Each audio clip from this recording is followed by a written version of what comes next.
Welcome back to the channel guys. बहुत ज़्यादा time के बाद वीडियो बना रहा हूँ। 6 दिसंबर को सोच बाय मोहक मंगल ने यूट्यूब चैनल पे उनके एक वीडियो पब्लिश करी, why rich Indians don't want babies. वो वीडियो में मैं भी हूँ। 15 मिनट 7 सेकंड पे मंगल ये कहते हैं।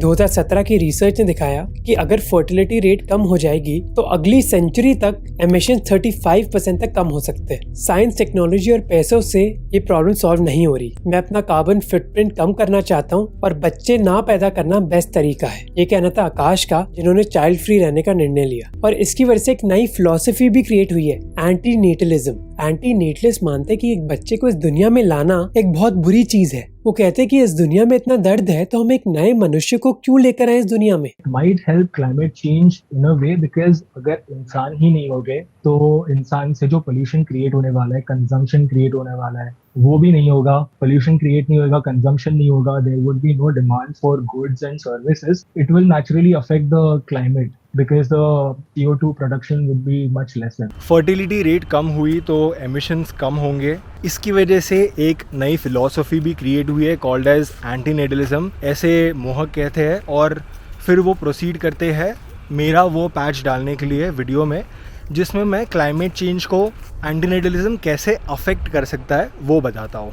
अगर फर्टिलिटी रेट कम हो जाएगी तो अगली सेंचुरी तक एमिशन 35% तक कम हो सकते हैं। और इसकी वजह से एक नई फिलॉसफी भी क्रिएट हुई है, एंटी नेटलिज्म। लेकिन एंटी नेटलिज्म क्लाइमेट चेंज की वजह से क्रिएट नहीं हुआ है। तो इस वीडियो में मैं आपको पूरा का पूरा कॉन्वर्सेशन दिखाऊंगा जो मेरा और सोच बाय मोहक की टीम के साथ हुआ। This is the exact conversation about antinatalism that we had. So how are you? Good. How are you? How are you doing? How's your... All good, all good. Had been working and looking forward to this. Are you comfortable? We'll start the... हाँ जी, बिल्कुल। First question, a very obvious question. Why don't you want to have kids? I don't want to have kids क्योंकि मुझे मेरे बच्चे से बहुत ज़्यादा प्यार है। इतना प्यार है कि मैं उस पर एक खरोच तक नहीं आने दे सकता। और मैं ये सिर्फ बोलने के लिए नहीं बोल रहा हूँ। इन रियलिटी ना मेरे बच्चे पे कभी कोई खरोच आएगी, ना उन्हें कभी कैंसर होगा या कोई और बीमारी होगी, ना मेरे बच्चे को कभी डिप्रेशन से गुजरेंगे, ना मेरे बच्चे को कभी नौकरी ढूंढनी पड़ेगी। लाइफ की जो भी प्रॉब्लम्स है, जो अनप्रेडिक्टेबल भी है, जैसे रोड पे एक्सीडेंट होने का रिस्क भी मेरे बच्चे के लिए कभी नहीं रहेगा। So the only way I can make sure कि मेरे बच्चे को कभी कोई तकलीफ ना पहुंचेगी is by not having them at the first place. So this is one reason why I will never have kids. और दूसरा रीज़न है कंसेंट, यानी अनुमति। तो मेरे बच्चे ने तो मुझे कभी अनुमति दी नहीं कि वो यहाँ पे इस ज़िंदगी में आना चाहते हैं। ये तो बस मेरी चाह थी कि मुझे बच्चा चाहिए। देयर इज़ नो वे कि मैं उनकी अनुमति ले भी सकता हूँ। एक ऑप्शन है कि मैं उन्हें यहाँ पे ज़िंदगी में लाऊँ, बाद में तो मैं उन्हें नहीं पूछ सकता कि आपकी अनुमति है कि नहीं, क्योंकि अभी वो तो ज़िंदगी में आ गए। अगर उनका आंसर नहीं रहता है इस जवाब पे कि उन्होंने अनुमति नहीं दी होती मुझे, तो उनके पास ऑप्शन तो बस दो ही बचते हैं कि now that they are here, बची हुई ज़िंदगी उन्हें बस काटनी है समहाउ, या फिर if they don't wish to continue then the other option is again very tough and I would be solely responsible for putting them in that situation. So these are the particular reasons why I will never have kids. So, but like, is there any one particular point in your life that became a trigger point, like that changed your outlook, or were you always an antinatalist since childhood, or was there a changing point? Right बचपन से तो मैं anti netlist नहीं था, because जैसे मैं आजू बाजू देखते आया हूँ, it has been very normal for everyone to grow up, get a job, get married, have kids. तो मुझे लगा this is the only way. But then when you think about the fundamental questions, when you start asking these fundamental questions about life की life क्या है, हम यहाँ पे क्यों है, हम यहाँ पे है जो भी कर रहे हैं उसका पॉइंट क्या है, और अगर उसका कुछ पॉइंट हमें पता नहीं है तो हम जो भी कर रहे हैं वो क्यों कर रहे हैं। What I came to eventually realize is that हम जो भी कर रहे हैं वो सफ़रिंग अवॉइड करने के लिए कर रहे हैं। For example, most of us, what do we do most of the times? We are working. Why are we working? So that we can make money, ताकि हम ऐशो आराम की ज़िंदगी जी सके, हम खाना पीना खा सके। तो हम खाना पीना क्यों खाना चाहते हैं? क्योंकि हम इवेंचुअली सफ़रिंग अवॉइड करना चाहते हैं, जो अगर हम खाना नहीं खाएंगे उसके वजह से हमें मिलेगी, हमें भूख लगती रहेगी and eventually will die. So we want to avoid that suffering, इसलिए इवेंचुअली हम जो भी करते हैं वो करते हैं. और अगर मैं बच्चा पैदा करता हूँ तो वो भी यही साइकिल में गुजरेगा. he'll do everything with an intention to avoid suffering at the very base of it. तो the only way that I can guarantee कि मेरे बच्चे को सफ़रिंग नहीं होगी is by not having that child at the first place. So it वो guarantee देता है उस चीज़ के बारे में. So asking these fundamental questions led me to discovery of antinatalism, the philosophy of antinatalism. Another thing is like this is quite a recent trend that you can see, like, right? Not many people in our previous generation, not many people in our parents' generation. Just today I was talking to my mom and I was talking about antinatalism, and she's like, what is this? What is this new fad that you got? So it's quite a recent trend. Why do you think this is happening? I think people are coming to the realization कि people are, because of internet obviously, हम पहले सभी के साथ जाके बात नहीं कर सकते थे, वो क्या सोचते हैं या उनके थॉट प्रोसेस क्या है, हम किसी से पूछ नहीं सकते थे. But I think all thanks to internet हम और आप बात कर पा रहे हैं, हम एक दूसरे की सोच जान पा रहे हैं.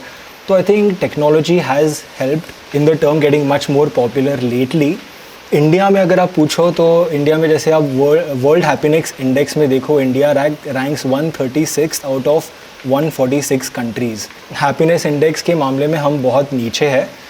तो आई थिंक लोगों को वो रियलाइजेशन फैक्टर भी आ जाता है कि अगर हैप्पीनेस है नहीं तो मैं बच्चे क्यों पैदा करूं. अगर मेरी दुख भरी ज़िंदगी है और अगर मेरे एक डिसीजन के वजह से मेरे बच्चों को जो मेरी ज़िंदगी में दुख है वो सहना नहीं करना पड़ सके, उनके बच्चों को सहना नहीं करना पड़ सके, तो मेरे एक निर्णय अगर पीढ़ियों तक के मेरे जनरेशन्स का दुख लिमिट कर सकता है, कम कर सकता है. So people are coming to the realization कि ये तो अच्छी बात है. When people are single, it's easy for them to adopt the antinatalist lifestyle. But when they are married, they like if both of them if both the couples agree with it, then it is usually the DINK lifestyle that they adopt, right? Dual income, no kids. There is a fundamental opposition that comes from the elderly population, our grandparents or parents, telling that what will you do when you're old? So you will not have kids. Who is going to support you? If I'm going to play the devil's advocate, if I'm going to imagine that I'm a poor person who is married to another poor person, will it be feasible for me to not have kids in the future? The reason I'm asking this is because I will not have enough money for me to save up for my retirement, and how will I fulfill my retirement without the support of my kids? Don't you think that is a selfish question in a way, क्योंकि इसमें मैं सिर्फ मेरे बारे में सोच रहा हूँ. अगर मेरे पास ऑलरेडी पैसा नहीं है और मैं सोच रहा हूँ कि मेरा गुजारा कैसे चलेगा, बट एक और तरीके से मैं सोच सकता हूँ कि अगर ऑलरेडी मेरे पास पैसा नहीं है और मैं किसी और इंसान को इस धरती पे लाता हूँ तो उन्हें भी वो भी चीज़ें सफ़र करनी पड़ेगी जो मुझे करनी पड़ रही है. ये एक चीज़ है कि मुझे भले फ्यूचर में फ़ायदा हो सकता है इस बात का, बट इसी चीज़ का भी कोई गारंटी नहीं है, because we don't know how the future is going to turn out for my self and neither for that kid. ऐसा भी हो सकता है कि वो बच्चा और मैं हम सब एक साथ गरीबी में आगे बढ़े एंड फ्यूचर पॉजिटिव ना हो हमारे लिए. पैसे आ भी गए, कोई नेचुरल कैलामिटी के वजह से हमारा घर वगैरह टूट गया, so there is no predictability in this. तो ऐसे भी गारंटी है नहीं कि अगर मैं बच्चा पैदा करता ही हूँ तो मेरे फ्यूचर में वो मेरे साथ रहने वाले हैं, वो मुझे बुढ़ापे में सहारा देने वाले हैं. तो ये हाइपोथेटिकल है, ये सब सोचते हैं, इसीलिए हमारा समाज बना है. बट कभी हम लोगों ने ऑब्जेक्ट किया नहीं तो उसके बारे में बात नहीं हुई. But again, like I would still want to know, do you think the DINK lifestyle is only for the rich? जी, I would say DINK is a lifestyle means dual income no kids, जो social media पे recently trend कर रहा है, popularise हो रहा है, जहाँ पे विच मीन्स कि एक कपल है और दोनों घर में इनकम आते हैं बट उनके पास कोई बच्चा नहीं है, रिस्पॉन्सिबिलिटी नहीं है, जिसके वजह से वो पैसा काफ़ी ईजीली वो स्पेंड कर पाते हैं अपने मज़े के लिए. DINK lifestyle is for the rich और at least for the people who have disposable income. But antinatalism is not a lifestyle, it is a philosophy. तो वो दोनों का इंटरकनेक्शन बिल्कुल भी नहीं है. एंटीनेटलिज्म बोलता है कि भले आप अमीर हो, गरीब हो, सिंगल इनकम हो, डबल इनकम हो, नो इनकम हो, आपका कोई भी फाइनेंशियल सिचुएशन हो, नॉनदलेस वो जो बच्चा आप पैदा करने वाले हो वो बच्चे से आप कभी भी मर्जी ले ही नहीं सकते. So it is not right to have that person without their permission. So antinatalism is based on ethics, whereas DINK is a lifestyle and a trend. So antinatalism is not necessarily not just for the rich, it applies for everyone, but DINK as a trend might not. Got it. Thank you for making that distinction. You said about suffering, right? We can prevent suffering in itself when there are no kids. What do you think about climate change? How is antinatalism going to impact climate change? Climate change को accelerate कौन सी प्रजाति कर रही है? हम humans ही आखिर climate change को इतना एक्सेलरेट कर रहे हैं, लेकिन क्लाइमेट चेंज से अफेक्ट कौन सी प्रजातियाँ हो रही है? सारी की सारी, not just humans. So let me clarify one thing, antinatalism is not a concept जहाँ पे जो क्लाइमेट चेंज को सॉल्व करने की गारंटी वगैरह देता है. It is purely about your kid and you don't have the consent to bring that kid into the world. It is purely about that, but it might help climate change in a way because अगर इंसान ही नहीं होगे तो इंसान से जो pollution create होने वाला है, consumption create होने वाला है, वो भी नहीं होगा. pollution create नहीं होगा, consumption नहीं होगा, there would be no demand for goods and services. तो it will naturally affect the climate because the CO2 production would be much lesser in comparison. But antinatalism can also help the people suffering or the potential people who will suffer from climate change. Because अगर बच्चा पैदा नहीं करेंगे तो climate पे तो जो मैंने आपको अभी benefit बताया वो तो हो ही सकता है potentially, लेकिन हम जो ये climate change की बात कर रहे हैं वो क्यों कर रहे हैं? हमारे future के generations को ये तकलीफ़ क्लाइमेट चेंज की वजह से जो पहुँचेगी वो ना पहुँचे. लेकिन अगर बच्चे पैदा ही नहीं करेंगे, neither would there be kids जो क्लाइमेट चेंज से अफेक्ट होंगे. So in that way antinatalism can help climate change and also the potential people who will be affected by climate change. If you have watched our video on the Sikkim video on babies, the population of Sikkim in Sikkim is declining. 1.3, yeah. Yeah. So the fertility rate is low. So are you aware of the societal impact that less babies can have on the economy? जी, economy बिल्कुल affect होगी. I am not sure how it would turn out to be like, but वापस मुझे यही question आता है कि what is economy? Economy is the trade of goods and services जो हम खरीदते हैं, बेचते हैं, एक्सचेंज करते हैं. And the purpose of economy is to serve us humans to get a better life. और ना कि हमारा इंसानों का प्राइमरी पर्पस है इकोनॉमी के लिए काम करने का. लाइक हम इंजीनियर डॉक्टर नहीं पैदा कर रहे बट हम इंसान पैदा कर रहे हैं. तो हम ये क्वेश्चन को एक और तरीके से अगर फ्रेम करें कि what would be the impact of less humans on the economy versus what has been the impact of economy, current economy on the current humans, तो फिर हम ये सब सवालों पे आते हैं कि क्या करंट इकोनॉमी में लोग खुश है, क्या लोग खुश नहीं है, हैप्पीनेस इंडेक्स क्या है. तो हम लोग ये फिर बाद में इमोशंस, हैप्पीनेस, ये सारे क्वेश्चंस पे आते हैं जो हमारे लिए बहुत इंट्रिंसिक वैल्यू रखती है.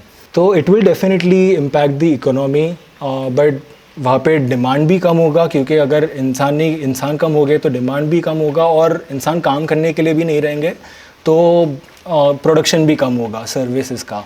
But what I think is कि इकोनॉमी इम्पैक्ट होगा, जीडीपी गिर सकता है, इसलिए हमें बच्चे नहीं पैदा करने चाहिए क्योंकि कोई भी लिटरली ऐसे नहीं सोचता कि मैं बच्चा पैदा करूँगा ताकि मेरे देश का जीडीपी बड़ा हो.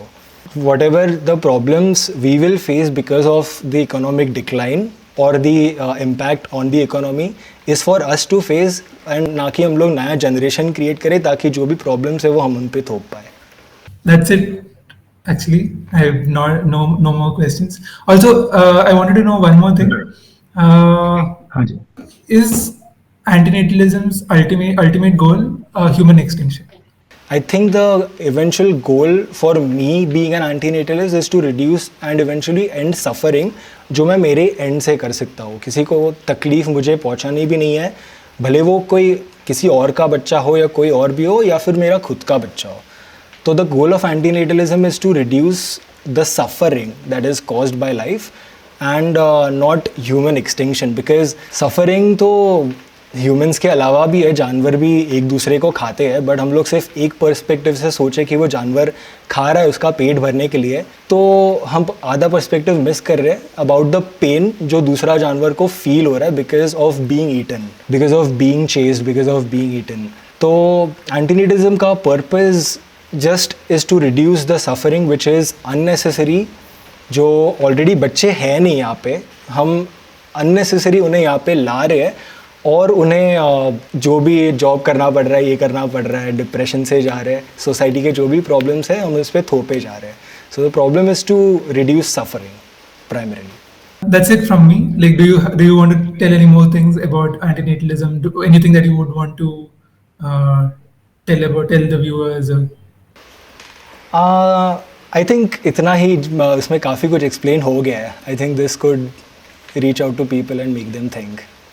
जस्ट इतना पार्ट देखना कि वो डिंक और एंटीनेटलिज्म का जो है वो दोनों को एक साथ इंटरलिंक ना किए जाए, बिकॉज एंटीनेटलिज्म का जो मतलब है वही अलग है और डिंक बेसिकली लाइफस्टाइल है. तो वो लोग दोनों एक साथ रिलेटेड वैसे है नहीं. एक में फाइनेंस काफ़ी बेस बन जाता है, इनकम बेस है, ड्यूअल इनकम, और यहाँ पे इनकम का कुछ लेना देना है ही नहीं. सो जस्ट मेक श्योर कि वो जब भी आप वीडियो बनाओगे तो वो भी कन्वे हो जाए. Thank you for saying that one is a lifestyle, the other is a philosophy. Thank you so much for having me. It was really nice to talking with you. Yeah, same here. It was great. And thank you for recording the audio separately.